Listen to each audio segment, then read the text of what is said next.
Hello everyone. आज हम एक पैसेज की रीडिंग करेंगे। इसका टाइटल है the power of acceptance. Acceptance इसका मतलब होता है जैसे अपनी इच्छा से विलिंग होकर किसी चीज को मान लेना, उसको चेंज करने की कोशिश नहीं करना, उसको उसके ऊपर अग्री कर लेना और उसको मान लेना। तो एक्सेप्टेंस की क्या पावर होती है इसके बारे में डिटेल में पढ़ते हैं, साथ ही अपनी वोकैबुलरी एंड रीडिंग स्किल्स को एनहेंस करते हैं। चलिए फिर शुरू करते हैं। Do your relationships feel like a roller coaster ride?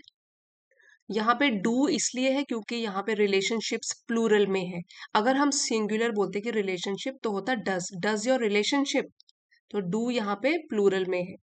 Do your relationships, क्या आपके जो भी रिलेशंस हैं, रिश्ते हैं, संबंध हैं, वो आपको क्या एक रोलर कोस्टर राइड की तरह लगते हैं? अब रोलर कोस्टर होता है कि अप्स एंड डाउन से भरा हुआ। जैसे आपने झूला देखा है जिसमें जो कि वाटर पार्क्स में ज्यादातर हमको दिखाई देता है ना, इस तरीके का अप्स एंड डाउन्स। तो अगर हम किसी चीज के लिए रोलर कोस्टर यूज करते हैं तो इसका मतलब क्या हुआ? उतराव और चढ़ाव से भरा हुआ, अप्स एंड डाउन्स। तो क्या आपको अपने रिश्ते कभी ऐसे लगते हैं कि उसमें उतराव चढ़ाव आते रहते हैं, अप्स एंड डाउन्स आते हैं, इसकी तरह लगते हैं? Are the amazing highs followed by the invariable invariable lows in your relationships? और आपके रिश्तों में क्या कभी ऐसे होता है कि हाइज मतलब जब अच्छे चल रहे हैं, रिश्ते पॉजिटिव हैं, तो वो अमेजिंग हाइज हैं, और उसके बाद फॉलो मतलब उसके बाद क्या हो गया, कभी कभी जिंदगी में ऐसे नेगेटिव फेज आ गया जो कि इनवेरिएबल, यहाँ पर एडजेक्टिव का काम कर रहा है ये वाला वर्ड इनवेरिएबल। इसका मतलब है which stage always the same, हमेशा एक सा होने वाला। तो कभी आपको ऐसे लोज भी मिलते हैं अपने रिलेशनशिप में। हाईज होंगे जो कि बहुत अच्छे लगेंगे, अमेजिंग हाई। लोज होंगे तो इनवेरिएबल है कि वो वैसे ही रहेंगे, चेंज ही नहीं होंगे। ऐसा क्या आपने कभी अपने रिलेशनशिप्स में महसूस किया है? The initial thrills don't last. किसी भी रिश्ते में जो इनिशियल मतलब पहले पहले जो रोमांच था, जो खुशी थी, वो ज्यादा देर तक नहीं टिकती रह। क्या ऐसा हुआ कि इनिशियल थ्रिल्स जो पहले खुशियां थी वो ज्यादा देर तक नहीं टिकती है?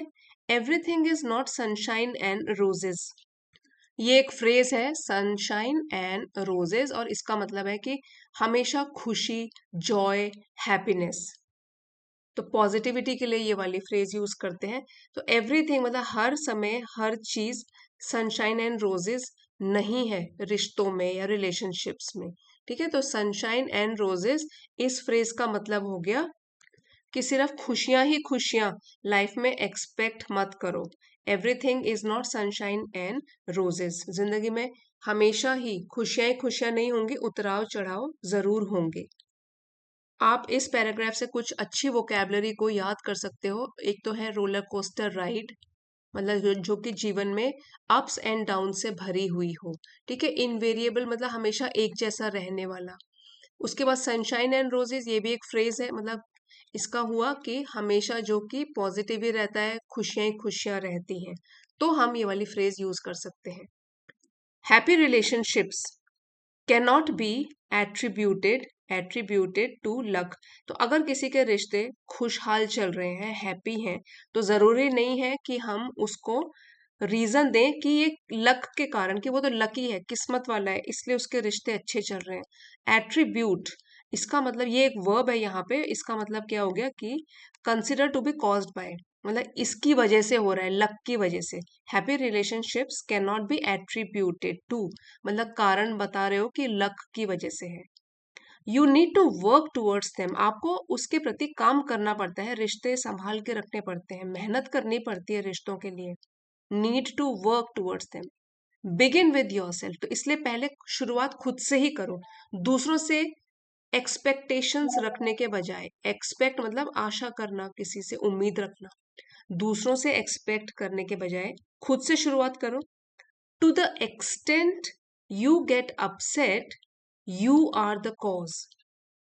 अब इस लाइन को समझना बहुत इंपॉर्टेंट है। देखो, टू द एक्सटेंट मतलब जिस हद तक यू गेट अपसेट, आप किसी चीज को लेकर अपसेट हो जाते हो, गुस्सा हो जाते हो, यू आर द कॉज, तो उसका कारण आप खुद हो। जितना भी कोई भी व्यक्ति सैड होता है, गुस्सा आता है उसको या अपसेट होता है, उतनी हद तक उसके लिए वो खुद ही रिस्पॉन्सिबल होता है। To the extent you get upset you are the cause. तो ये लाइन यहाँ पे ऐसे नहीं कह रही है कि दूसरे लोग कभी गलत नहीं होते, तो इसका मतलब है कि हमारा रिएक्शन हमारे कंट्रोल में होता है। तो किसी की भी बात या बिहेवियर हमें तभी ज्यादा डिस्टर्ब करती है जब हम उसके अंदर उसको बहुत इंपॉर्टेंस देने लगते हैं या उसे कुछ एक्सपेक्टेशंस रखते हैं, कुछ उम्मीद रखते हैं। Take responsibility and look within, तो इसलिए आपको इसकी जिम्मेदारी भी उठानी है, अपने अंदर झांक कर देखना है, लुक विद इन। सो दूसरों को ब्लेम करने के बजाय पहले अपने अंदर देखो कि आप इतना अपसेट या हर्ट क्यों फील कर रहे हो। When you lack the self sufficiency to be happy with yourself, जब आप लैक करते हो या आप में कोई कमी होती है, किस चीज की कमी होती है? सेल्फ सफिशिएंसी की। इसका मतलब होता है कि खुद के ऊपर निर्भर करना, खुद के ऊपर डिपेंड करना, ability to depend on yourself. जब आप खुद के ही ऊपर डिपेंड नहीं करते हो, अपने आप को, अपने ऊपर आपको कॉन्फिडेंस ही नहीं है, जब इसमें आप लैक करते हो, to be happy with yourself मतलब खुशियां बाहर ढूंढ रहे हो, खुद से आप अपने आप को खुश भी नहीं रख पाते। You need to lean on others, तभी ऐसा होता है कि आपको दूसरों के ऊपर झुकना पड़ता है। दूसरों के ऊपर, यहाँ लीन, लीन का मतलब ऐसे होता है कि झुकना, यहाँ पे है डिपेंड करना, कि तभी तो होता है जब आप खुद से अपने आप को खुश भी नहीं रख पाते, तो आप फिर खुशियां बाहर ढूंढते हो। यू डिपेंड ऑन अदर्स, कि दूसरे आपको खुशियां देंगे। This is the starting point of a bad relationship, यही एक खराब रिश्ते की शुरुआत है, स्टार्टिंग पॉइंट है।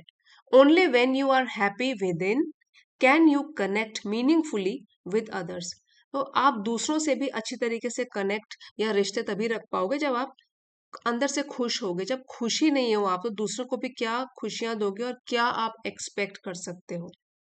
और मीनिंगफुली का मतलब होता है in an important way, in useful way, एक सार्थक तरीके से। ठीक है, तभी आप कनेक्ट हो पाओगे दूसरे लोगों से एक सही तरीके से।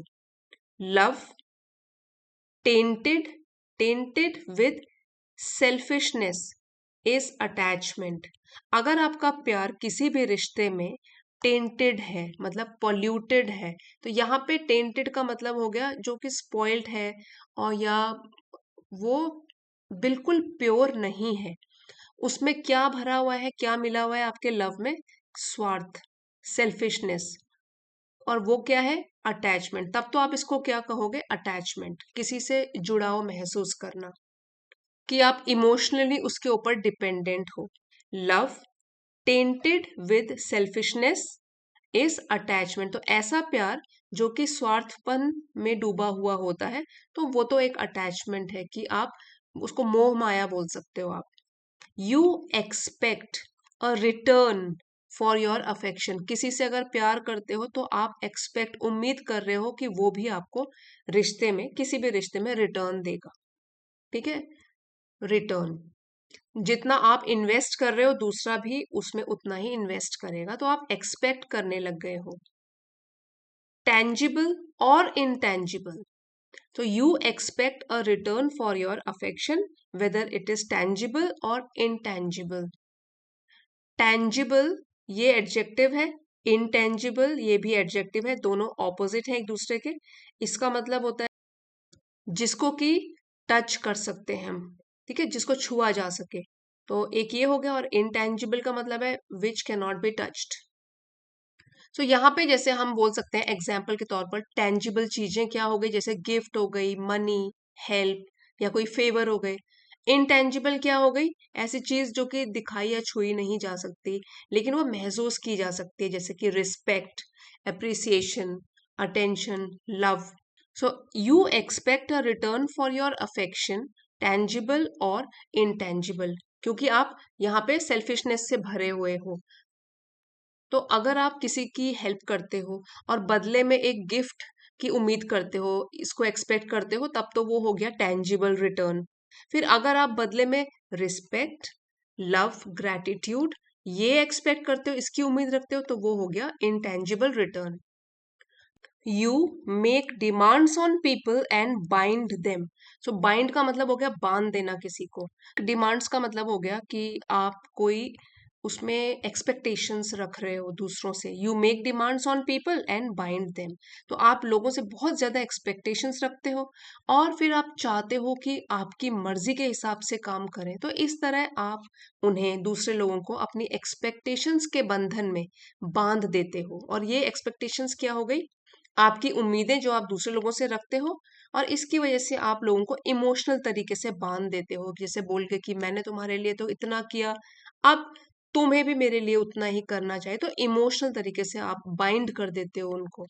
The more people do for you the more you want. जितना लोग आपके लिए फिर करेंगे, उतना ही आप उनसे और एक्सपेक्ट करते जाओगे। द रिलेशनशिप दस बिकम्स कॉन्फ्लिक्ट रिडन। कॉन्फ्लिक्ट का मतलब होता है स्ट्रगल्स और संघर्ष, तो उससे भरी हुई, रिडन यहाँ पे संघर्ष से भरा हुआ। तो इस तरीके से जो रिलेशनशिप है वो काफी स्ट्रगल से भरी हुई बन जाती है। इन दी एंड इट ब्रेक्स डाउन। और अंत में क्या होता है? फिर रिलेशनशिप टूट जाती है and you lose the person. और आप उस पर्सन को भी, उस व्यक्ति के साथ जो भी रिलेशन है वो फिर टूट जाते हैं। यू लूज द पर्सन, आप उसको खो देते हो। Love others for what they are, not what you want them to be. तो इसलिए जब जब भी आप लोगों से प्यार करते हैं, प्रेम रखते हैं, तो जैसा वो इंसान है, उस उसी इंसान को प्यार करो जैसा वो है। Not what you want them to be, उसको अपने हिसाब से चेंज मत करो। ठीक है? Not what you want them to be. Understand that people behave according to their nature. Change करने के बदले ये समझो कि लोग अपने अपने नेचर के हिसाब से काम करते हैं, बिहेव करते हैं। अब एक अच्छे एग्जाम्पल से यहाँ समझाया गया है। Do you hate a lion for its ferocity? तो क्या आप शेर को इसलिए हेट करने लग जाओगे क्योंकि वो एक फिरोशियस एनिमल है?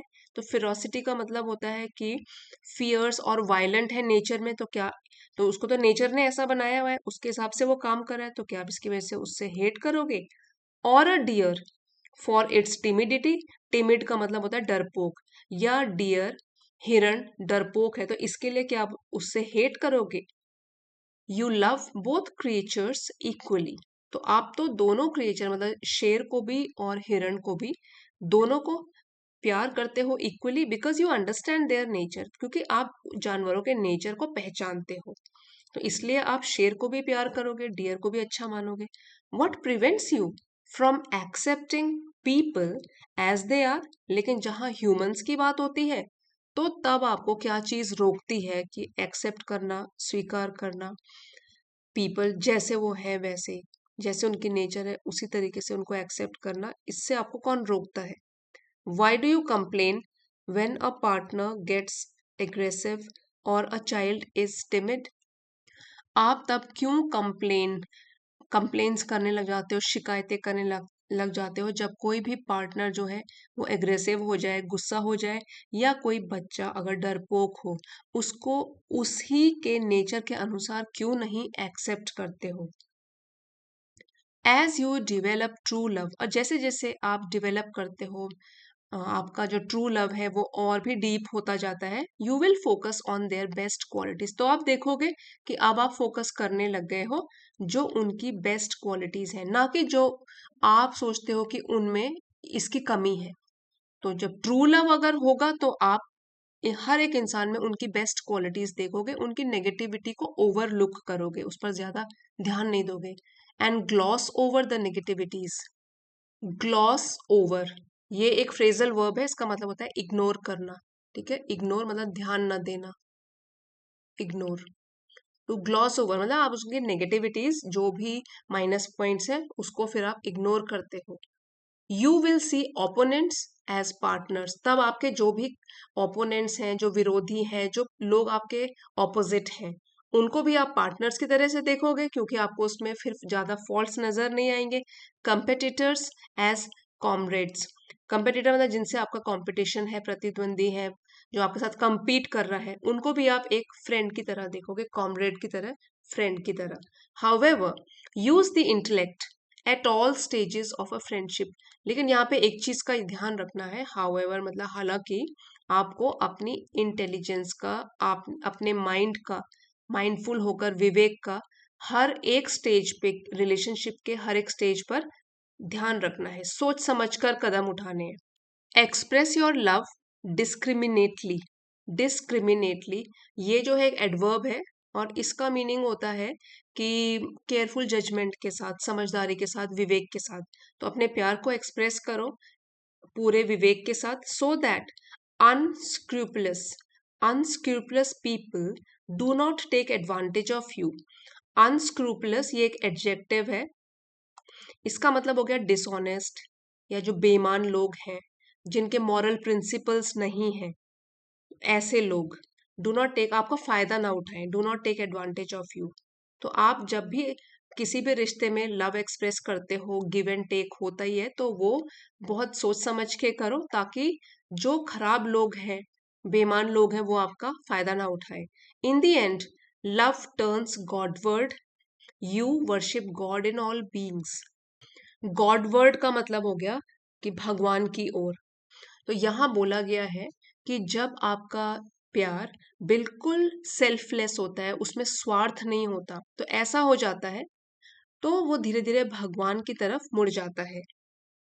फिर आप हर ह्यूमन बीइंग को, हर इंसान को, हर जीव जंतु को उसमें भगवान का रूप देखने लगते हैं, और सबके साथ प्यार, दया और रिस्पेक्ट के साथ आप बिहेव करने लगते हैं। हमने ये पूरे आर्टिकल में ये सीखा है कि अगर आप हैप्पी रहना चाहते हो और रिलेशनशिप्स भी अच्छे रखना चाहते हो, तो आप खुद पहले अंदर से खुश रहो, और लोगों से ज्यादा एक्सपेक्टेशंस मत रखो, आशा मत रखो। और एक और चीज है कि जो भी ट्रू लव है वो लोगों को बदलने की कोशिश नहीं करता, बल्कि उन्हें जैसे हैं वो वैसे ही एक्सेप्ट करना होता है।